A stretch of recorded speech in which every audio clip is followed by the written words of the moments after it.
Boa noite, meus irmãos e minhas irmãs.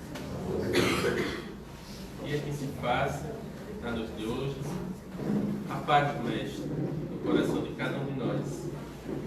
Porque nós vamos falar hoje sobre problemas. Eu acredito que todos nós temos algum problema no dia a dia. Né? E essa nossa reflexão de hoje, ela foi extraída do livro O Espírito da Verdade. Então, no primeiro capítulo desse livro, o Dr. Bezerra nos traz uma mensagem de reflexão. Então, eu gostaria de ler na íntegra para que as palavras dele comecem a penetrar em nós nesta noite, para já começarmos a absorver o que é que a espiritualidade está nos dizendo. Problemas do mundo.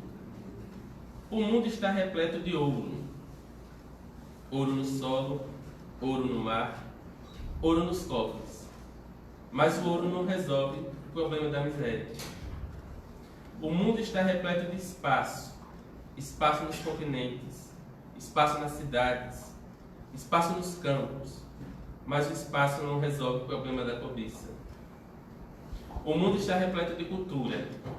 Cultura no ensino, cultura na técnica, cultura na opinião. Mas a cultura da inteligência não resolve o problema do egoísmo. O mundo está repleto de teorias. Teorias na ciência, teorias nas escolas filosóficas, teorias nas religiões. Mas as teorias não resolvem o problema do desespero. O mundo está repleto de organizações. Organizações administrativas, organizações econômicas, organizações sociais. Mas as organizações não resolvem o problema do crime. Para extinguir a chaga da ignorância, que acalenta a miséria, para dissipar a sombra da cobiça, que gera ilusão, para exterminar o monstro do egoísmo, que promove a guerra, para anular o verme do desespero, que promove a loucura, e para remover o charco do crime, que carrega o infortúnio. Atenção para essas palavras. O único remédio eficiente é o Evangelho de Jesus no coração humano. Sejamos assim valorosos, estendendo a doutrina espírita que o desentranha da letra, na construção da humanidade nova, irradiando a influência e a inspiração do Divino Mestre, pela emoção e pela ideia, pelas diretrizes e pela conduta, pela palavra e pelo exemplo. E parafraseando o conceito inesquecível de Allan Kardec, em torno da caridade, proclamemos aos problemas do mundo: fora do Cristo não há solução. Eu não conhecia esse livro. Não conhecia o livro O Espírito da Verdade. E aí, Fátima, conversando comigo, ela disse: Alexandre, vamos tratar desse tema? E me indicou o livro. E ele tem várias reflexões. Mas essa reflexão da noite, ela é mais do que oportuna. Porque quantos de nós não dizemos que temos problemas? Né? Todos nós sempre dizemos que temos um problema. Mas geralmente dizemos que temos problemas materiais.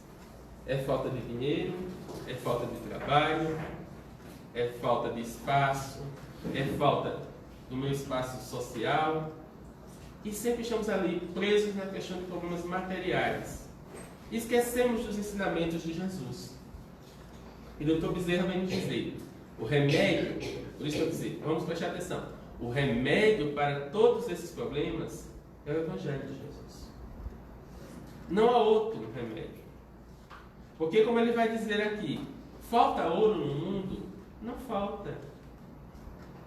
Não falta dinheiro. Acha, mas tem tanta miséria. Arapiraca tem tanta miséria. Vocês já observaram a quantidade de carros importados que tem em Arapiraca? Então não existe miséria por falta de recursos.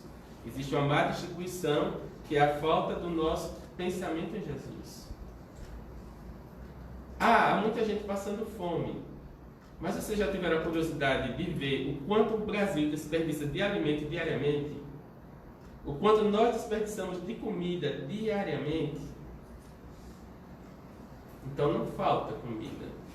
Falta sim nós pensarmos em como vamos sanar a fome do outro. Quantos estão aí nus e os nossos guarda-roupas cheios de roupas que nós às vezes passamos anos sem usar? Mulheres aqui presentes, vocês parem um minuto agora e pensem: tem alguma roupa no guarda-roupa de vocês que tem mais de vez que não usa? Sapato. Não, se eu perguntar sapato, se acaba a palestra, porque elas vão desistir. Tem uns que parecem centopeia, né? Já pararam para pensar? Vocês já pararam para pensar que aquele vestido, aquela blusa que você não usa, porque às vezes você ganhou um quilozinho a mais, ou porque você usou e não gostou, ou só comprou porque usou uma única vez, ela poderia deixar de estar ali enfeitando o seu guarda-roupa e vestindo alguém que necessita? Você já imaginou que às vezes aquela comida que você não quer, ou aquela frutinha que machucou, que você lança no lixo, pode sanar a fome de alguém porque ela não está estragada? É você que botou na sua cabecinha que ela não presta? Você já colocou na sua cabeça de deixar de reclamar do seu trabalho e agradecer num país que temos tantos desempregados? Você já parou para pensar que a sua vida, ou às vezes ter um pai que reclama, uma mãe que reclama, você jovem, o jovem, a jovem, sua vida não é diferente de ninguém e nem por isso é necessário que você ative. Problema algum deve resultar na chaga do suicídio, do desespero. Às vezes nos desesperamos porque o namorado, a namorada terminou. E aí? Qual o problema disso? A vida segue. O casamento que não deu certo, a vida segue. As dificuldades da vida, a nossa vida segue. Há uma frase de Jesus que muitas vezes nós esquecemos. Jesus, ele sempre foi muito direto. Ele nunca foi de rodeios. A gente pensa que por ele ter falado por parábolas, ele gostava de rodear, mas não era. Ele falava por parábolas para que nós pudéssemos entender. Mas ele era muito direto. E ele vai dizer assim: no mundo há vez de ter aflições. Ele não coloca nenhuma palavrinha para esconder isso. Ele é direto. Vocês terão aflições. Mas ele vai dizer: coragem, eu venci o mundo. Você pode vencer o mundo. Você pode vencer as dificuldades do mundo, as suas dificuldades. Porque nós somos espíritos imortais. Essa realidade que nós estamos vivendo na carne é necessária para a nossa evolução, mas ela é temporária. Só que às vezes nós damos um peso muito maior nesses problemas. Nós damos a ele um peso que ele transcende essa encarnação. Às vezes eu estava esses dias brincando e disse: pensei que eu já estou devendo financeiramente para 3 encarnações. Olha só, eu peguei o meu problema, dimensionei, joguei lá para cima, um problema que é dessa encarnação. Morreu a Deus. Fica. Vai ficar assim, os débitos da bondade, das benfeitorias, da falta de evolução que eu tentei fazer. E isso fico devendo. A falta de amor para com o próximo, isso eu fico devendo. O bem que eu deixei de fazer, isso eu fico devendo. O mal que eu pratiquei, eu fico devendo. E mesmo assim devendo, o amor de Deus é tão grande que Ele me dá a possibilidade de reencarnar e tentar reparar aquilo que eu fiz.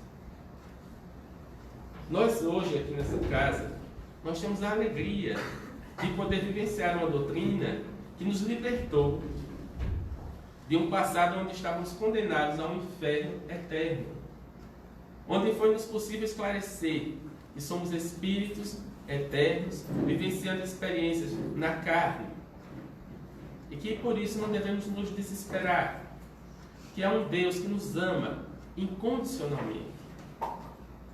Eu fiquei muito feliz quando vim para a doutrina espírita, que li na introdução do Livro dos Espíritos, Kardec elencando algumas das características, vamos dizer assim, das qualidades de Deus. Todo amor e justiça.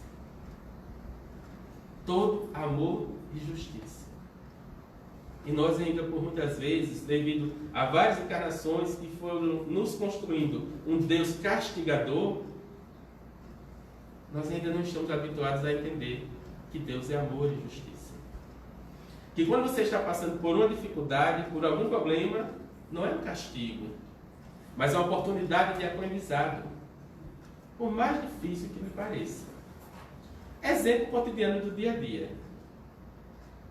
Quem aqui tem cartão de crédito? Levante a mão, por favor.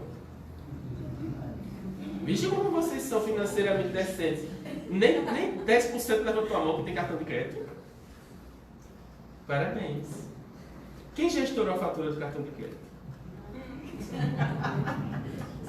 Aí quando o cartão de crédito estoura, que chega a fatura, aí você olha para ela, aí você diz, o problema é de Deus ou foi eu que criei? Quem tinha aquele cartão e quem tinha a senha? É da gente. O problema foi nosso, que nós criamos. Mas nós acabamos colocando para Deus. Não, porque Deus poderia me dar um emprego melhor. Peraí, mas Ele não mandou você comprar aquele relógio caríssimo que é de plástico. Ele não mandou você comprar aquele calçado, aquele celular, que você já tinha um, mas aí você achou pouco, você tem que comprar o da última geração. Ele não disse isso a você. Mas aí você acaba fazendo isso. É um exemplo simples, corriqueiro, mas que, se nós formos levar proporcionalmente, nós acabamos fazendo isso. Os problemas chegam e a gente geralmente procura uma desculpa, a gente procura um culpado, que não seja a gente.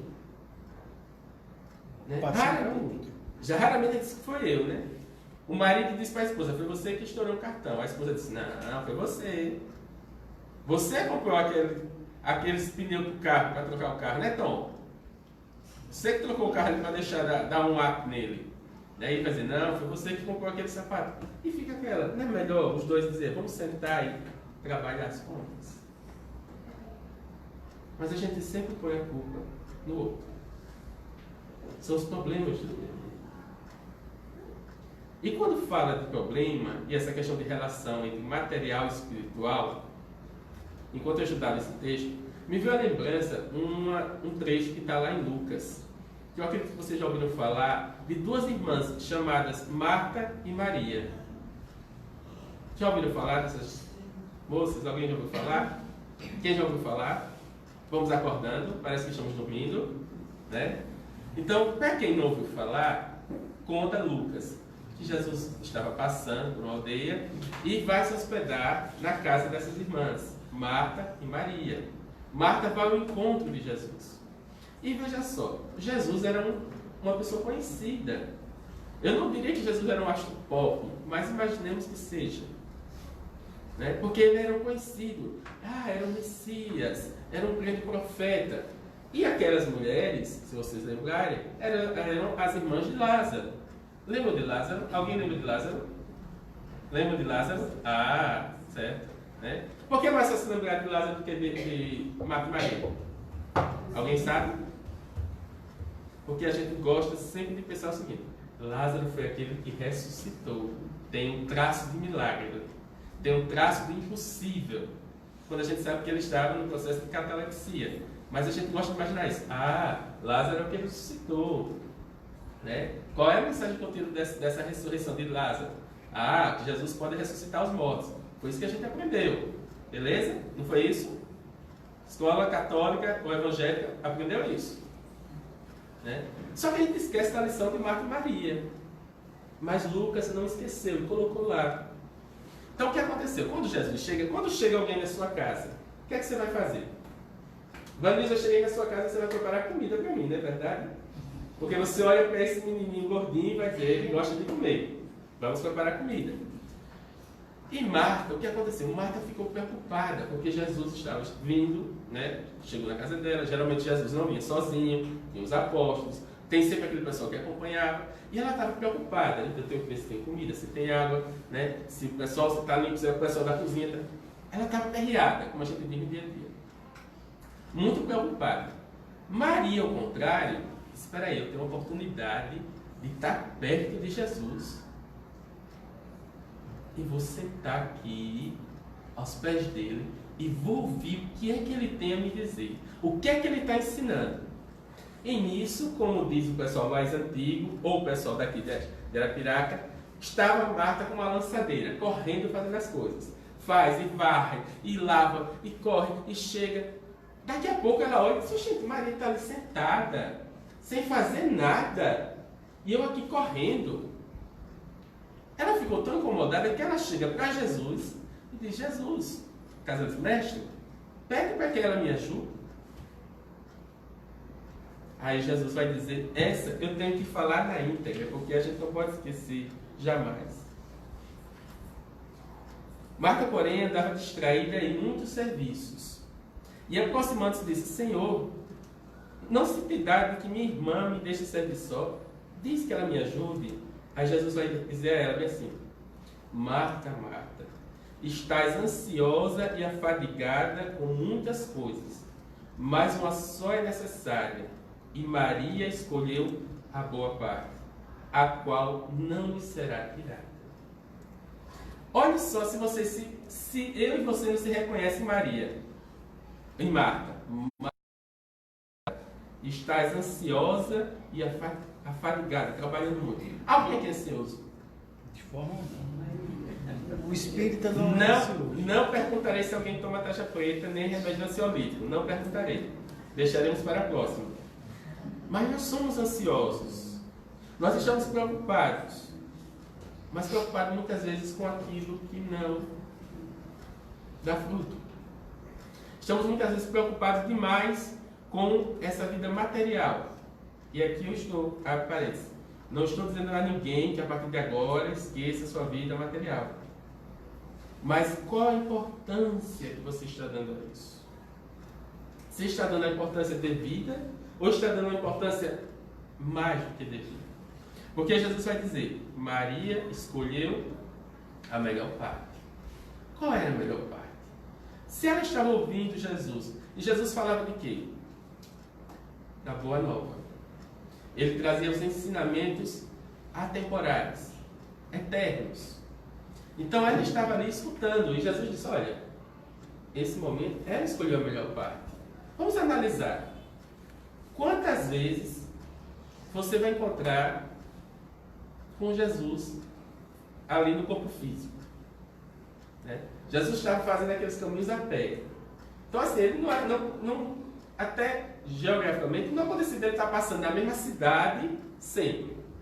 Aí você tem a oportunidade daquele profeta que estava falando de uma verdade que você desconhecia, falando que o reino de Deus era para os pobres de espírito, que aqueles que choravam seriam consolados, trazendo toda uma bagagem de amor.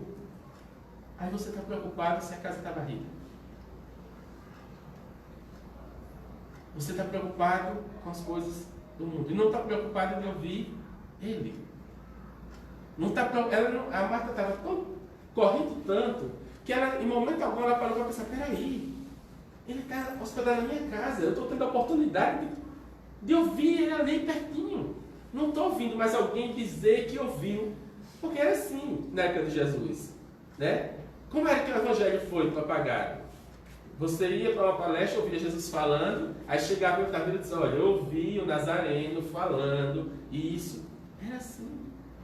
Mas ela teve a oportunidade de estar, ele estava ali. Vocês já imaginaram?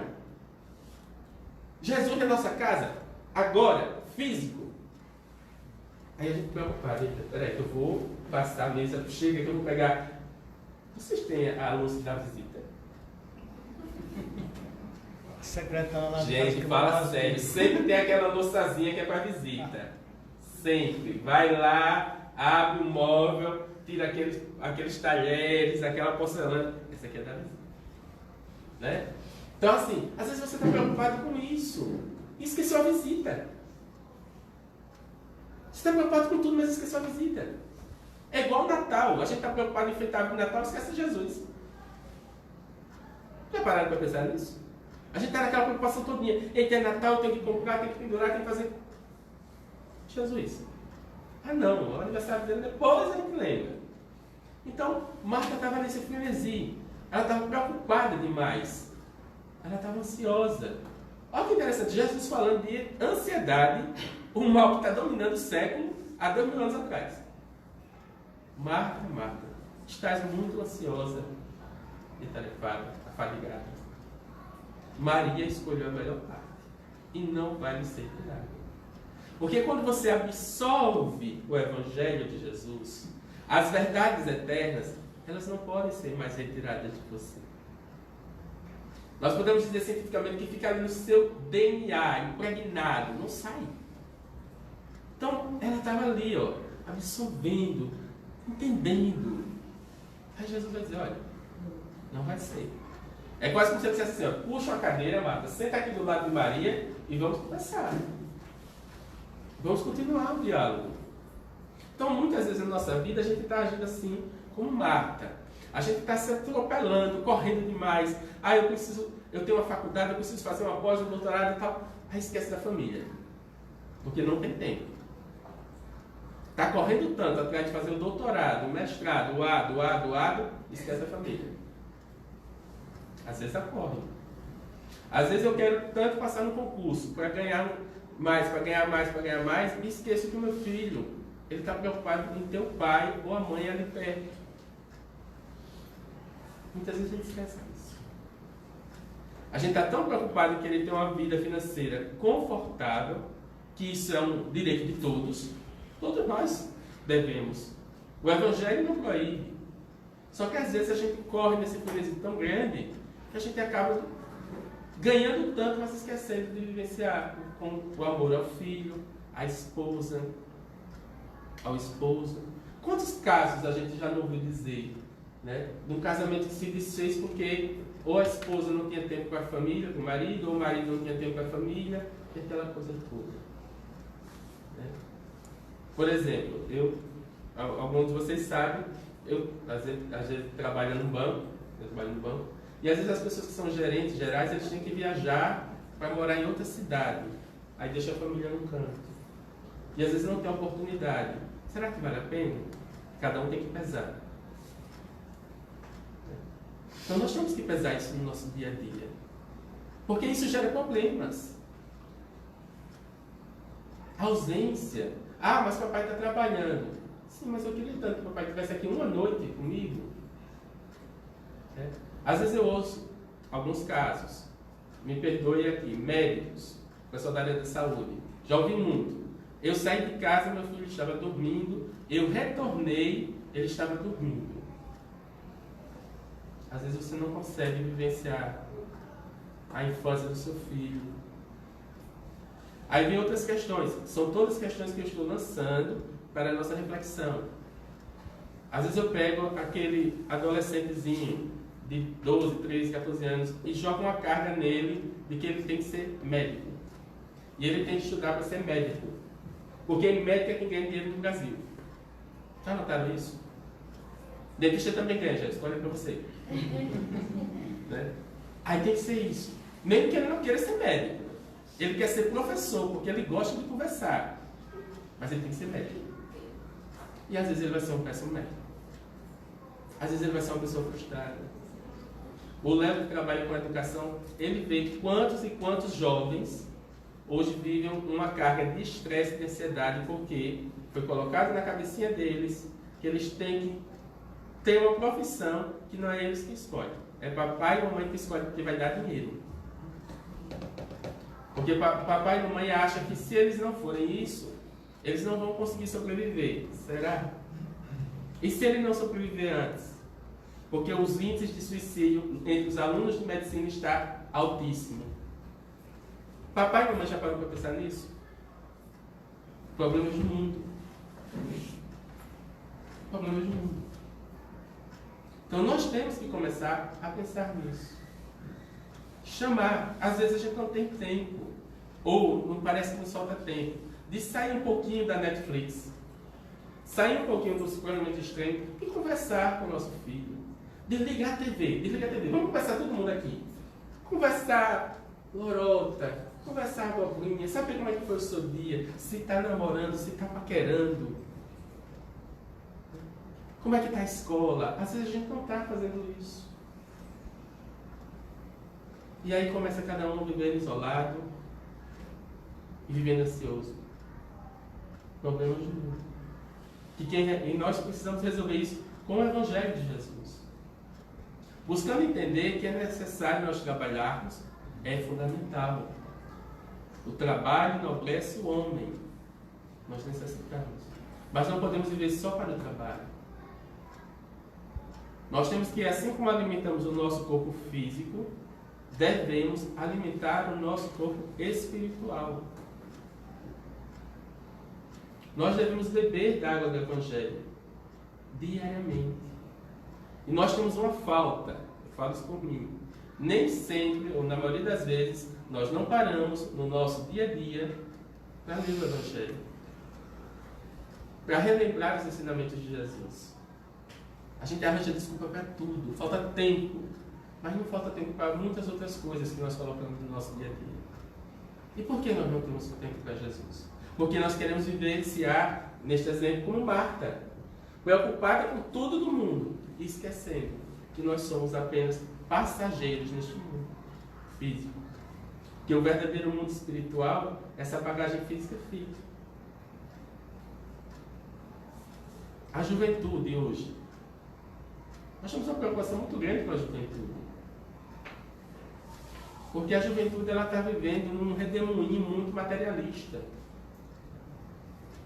E nós, como pais, como educadores, nós temos que lembrar e exemplificar para eles que não existe só esse imediatismo do aqui e agora.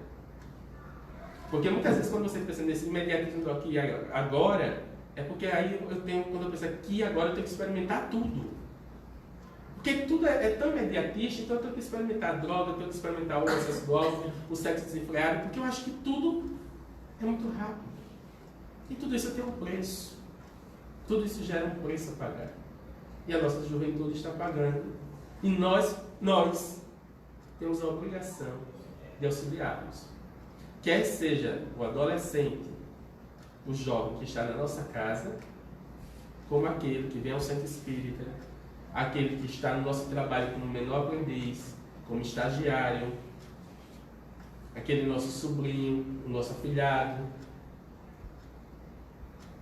Eu acho muito bonitinho as pessoas quando chamam um casal para ser padrinho. Né? Eu estou chamando fulano de tal para ser padrinho. E é curioso porque a maioria dos padrinhos hoje perderam isso dentro da fé católica. Eles perderam o contexto do que é ser padrinho. Porque ser padrinho é você ser alguém que orienta. E a maioria não orienta. Nós espíritas não realizamos esse processo de batismo.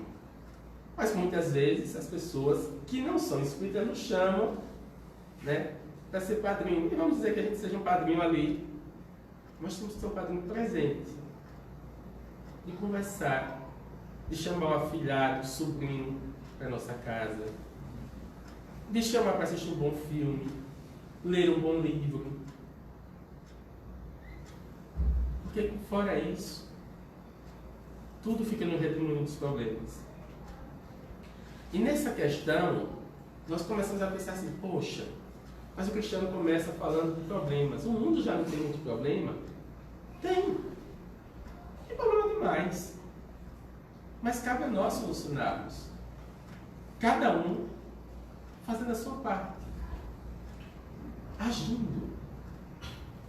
O que é que eu e você podemos fazer de bom hoje? O que eu já tentei fazer, o que é que nós deixamos de fazer de bom hoje? Aí fica meio dolorido, porque geralmente a gente deixou de fazer muita coisa. Então, vamos começar a fazer o seguinte: o que é que eu posso fazer de bom hoje? Levantei de manhã. O que é que eu posso fazer de bom hoje? Qual o bem que eu posso praticar hoje? Dentro da minha família. Às vezes a gente acha que para praticar o bem a gente tem que ir fora. Vamos começar pela família. Conversando. Perdoando. Porque às vezes a gente tem um parente que a gente não perdoou. Que a gente está distante. Isso é contra o Evangelho. O Evangelho nos diz que a gente tem que perdoar. O que é que Jesus disse a Pedro? Não é perdoar 7 vezes, Pedro. 70 vezes 7. Perdoar sempre. Então, na nossa família, a gente já começa a pensar assim: quem são as pessoas que está faltando eu perdoar? Porque se eu perdoo, ali eu já estou sanando um problema. Problema de relacionamento, não estou? Estou ou não estou? Né? Então eu já começo tirando esse problema. Aí eu vou para o meu trabalho. O que é que eu posso fazer de bom no meu trabalho?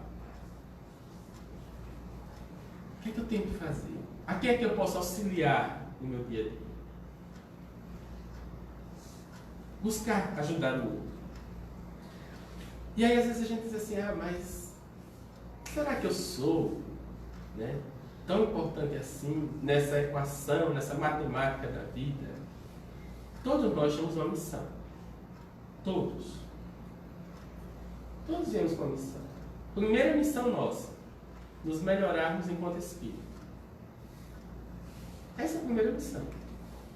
Eu tenho a obrigação de buscar me melhorar todos os dias da minha vida, enquanto encarnado, e todos os dias da nossa imortalidade enquanto desencarnado. Buscar me melhorar. Essa é uma missão. Todos nós temos essa missão. Às vezes a gente quer ter uma missão assim, meio, eu queria ter uma missão tipo Chico Xavier. Codificar ali, eu queria ser um Nivaldo Franco. E por que você não é um anônimo que faz o bem? Porque eles tiveram essas missões. Mas muitos outros têm outras missões tão ou mais importantes. Alguém aqui já ouviu falar de um livro chamado Obras Póstumas? Não é do Brás Cubas.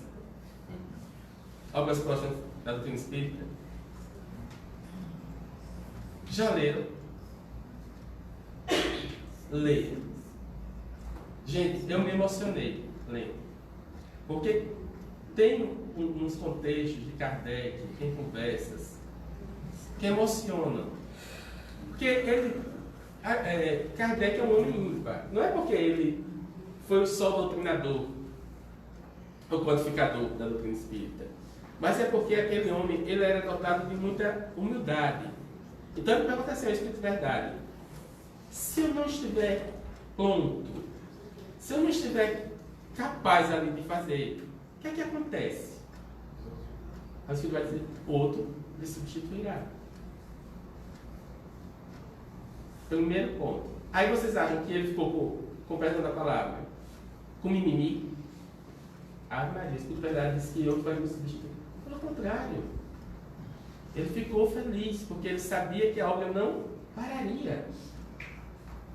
Mais adiante, lendo, é muito interessante, ele vai dizer assim: os Espíritos dirão que Kardec tem uma missão, pela personalidade dele, por ser um professor, de codificar, de juntar, de fazer as direções. Mas o Espiritismo teria outros trabalhadores, que teriam outras funções, de propagar a doutrina aos 4 cantos do mundo.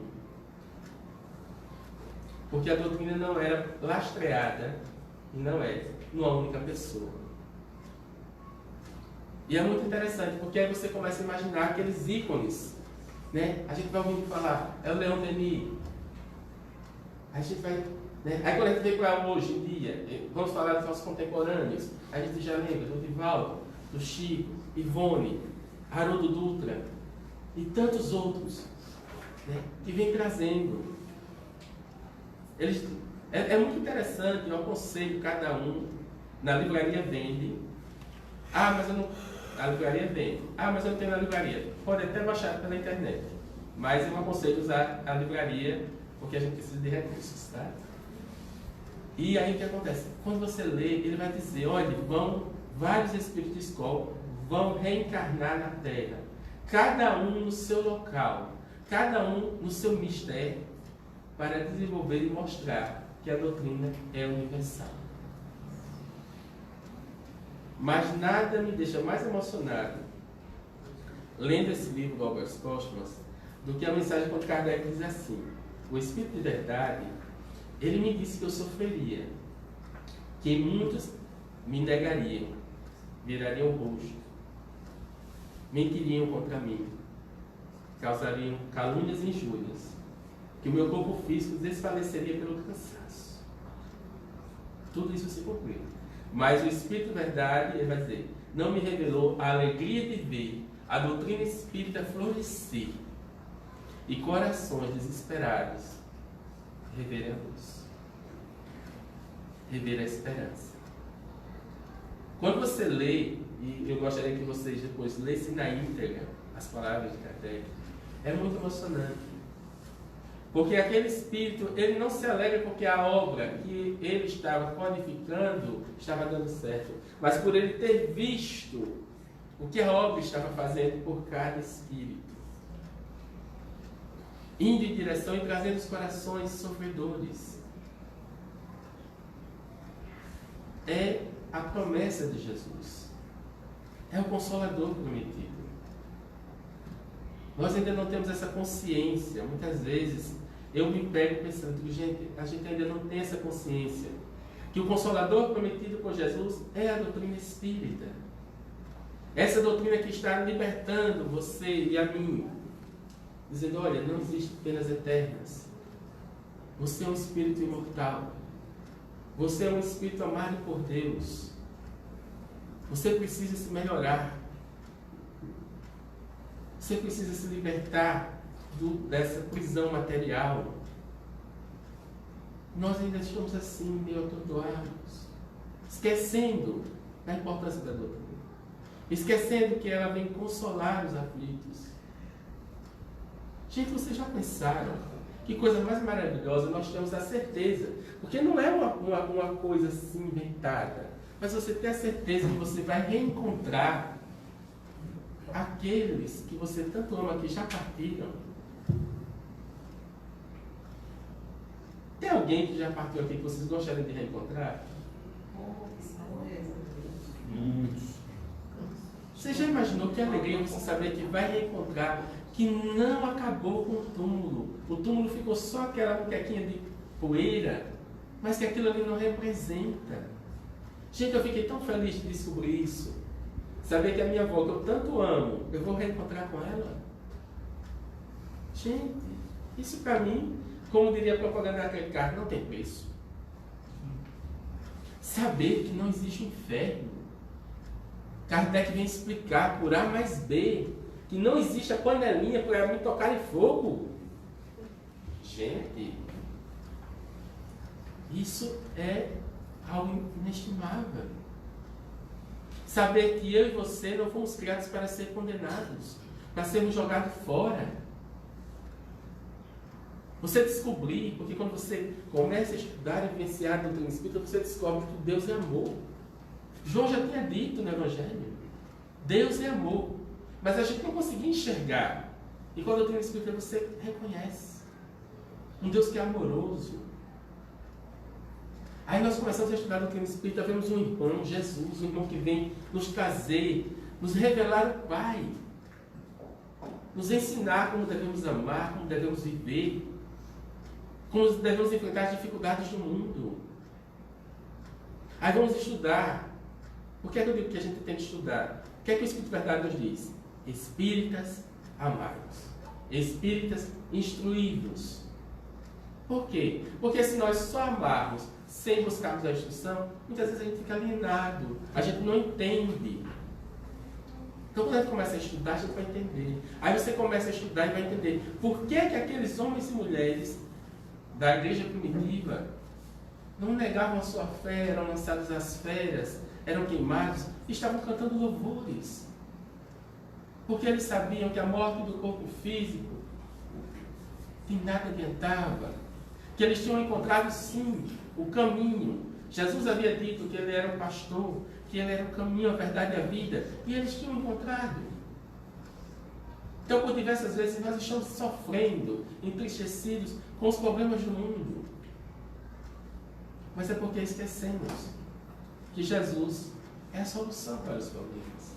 O seu Evangelho.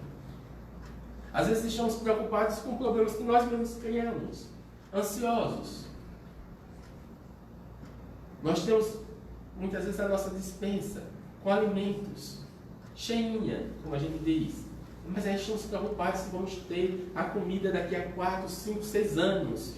E aí a gente começa a trabalhar feito maluco, que é para comprar terra, para comprar não sei o quê. Vocês já imaginaram que a gente só precisa de alguns palmos de terra para o corpo físico no final dos tempos? E às vezes a gente se preocupa demais. Aí se desgasta, se desespera, fica como Marta, ansiosa. Aí nos tempos de hoje a gente fica ansioso, aí toma um ansiolítico para ver se diminui a ansiedade, aí o ansiolítico baixa, aí toma um remédio e vai aquela celeuma toda. Mas aí vamos pensar. Nós temos Marta e Maria.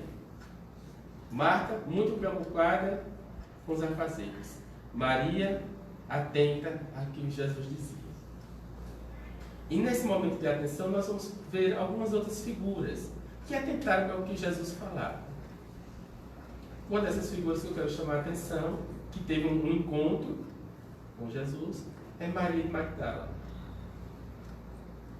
Ela teve a oportunidade de ter um encontro com Jesus. Porque muitos viram Jesus passar. Mas encontrar-se com ele, aí foi outra história. Porque esse encontro transforma. E o dela transformou. Muitos a consideram a maior convertida da história. Porque ela abdicou da sua vida, que era uma vida bastante, como as pessoas gostam de dizer, mundana.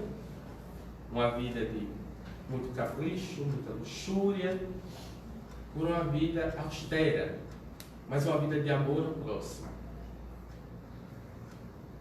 Alguém que reconheceu no Cristo o amor. Se vocês lerem o livro Boa Nova, olha, outro livro bom. Quem já leu Boa Nova? Irmãos espíritas, quem já leu o livro Boa Nova? Levante a mão, sem medo. Na livraria tem. O livro é maravilhoso. Quando você lê esse livro, que ele vai falar desse encontro, é impossível você não se emocionar. De uma mulher que tinha tudo que o mundo podia dar, mas ao mesmo tempo ela se sentia nada.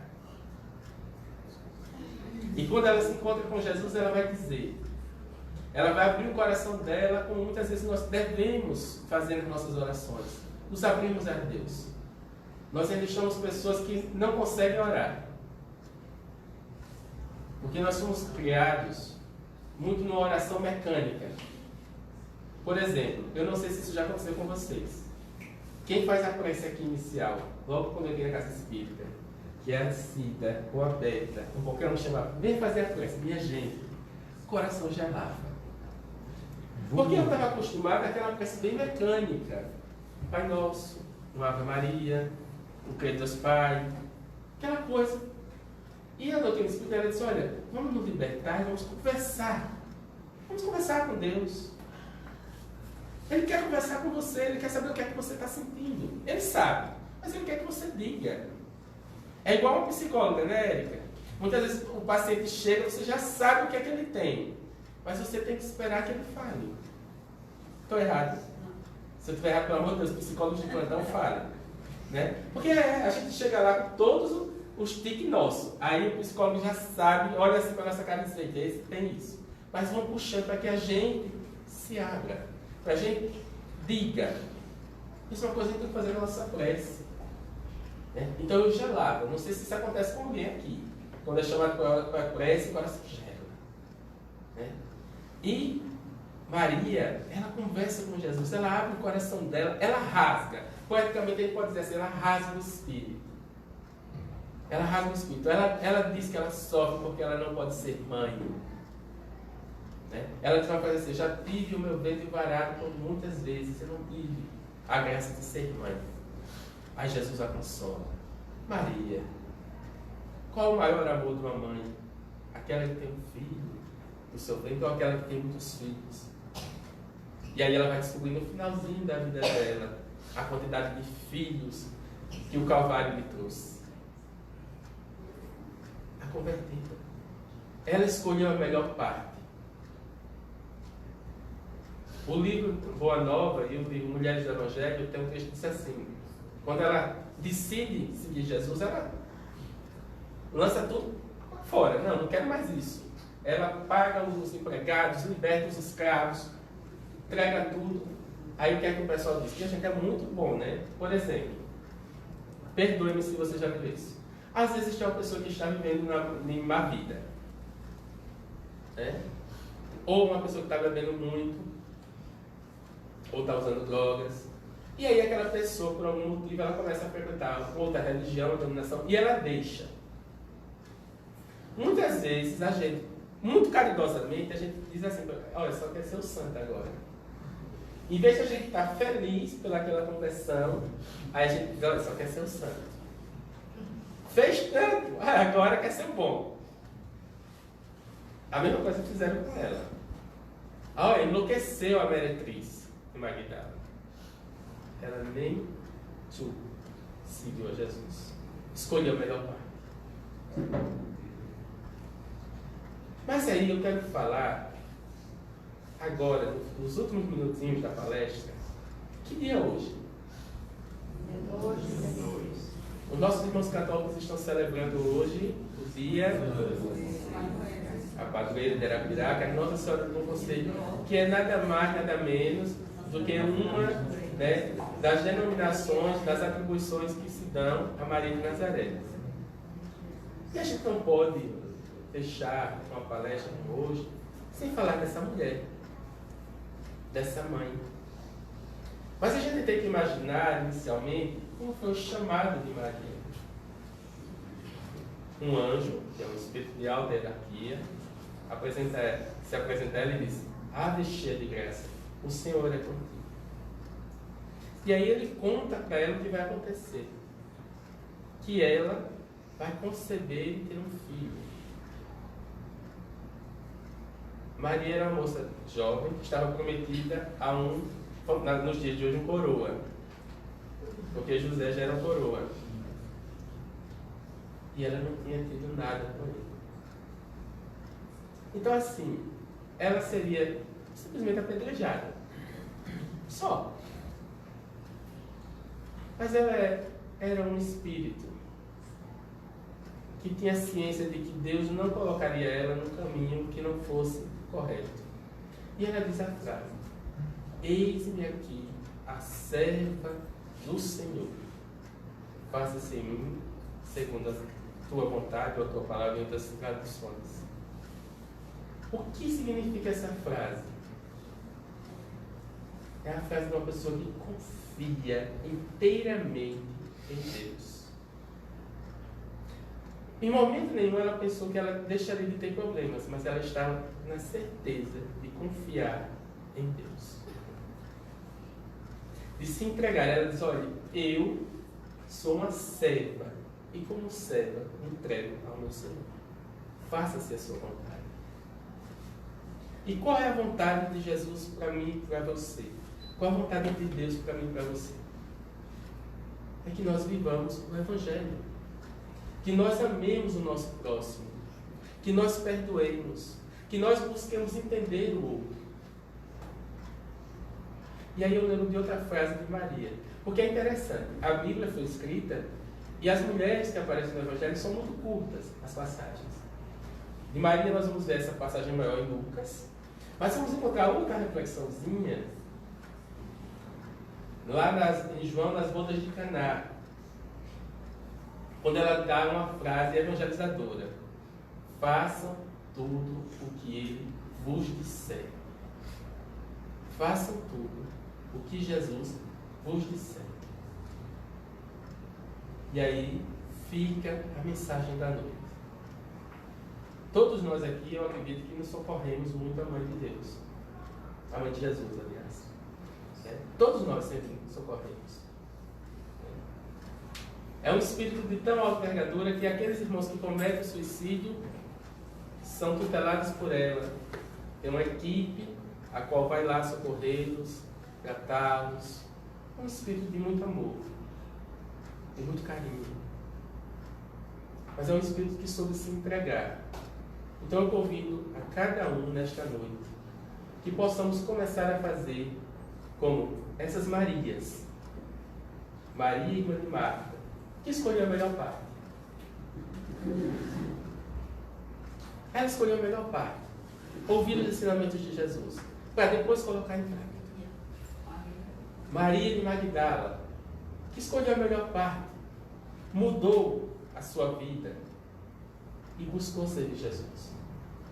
Maria de Nazaré, aquela que entregou toda a sua vida para que se cumprisse as determinações de Deus, para que Jesus encarnasse. Então, que nessa noite, e em todas as noites que se seguem, nós possamos lembrar do amor de Deus. Que possamos lembrar que, diante de todas as dificuldades do mundo, vamos lembrar da frase de Jesus: no mundo havereis de ter aflições, mas coragem, eu venci. Então ele está dizendo, para mim, para você, Cristiano, José, Pedro, João, Maria, Joana, Teresa, coragem. Vocês também vão vencer. As dificuldades são passageiras, são transitórias. Mas o meu evangelho, a minha boa nova, é eterna. E é com essa certeza que eu termino a noite de hoje, pedindo a Deus que nos abençoe com muita paz, muita saúde, e que possamos sempre buscar saciar a nossa sede com o evangelho, que é a água viva. Uma boa noite.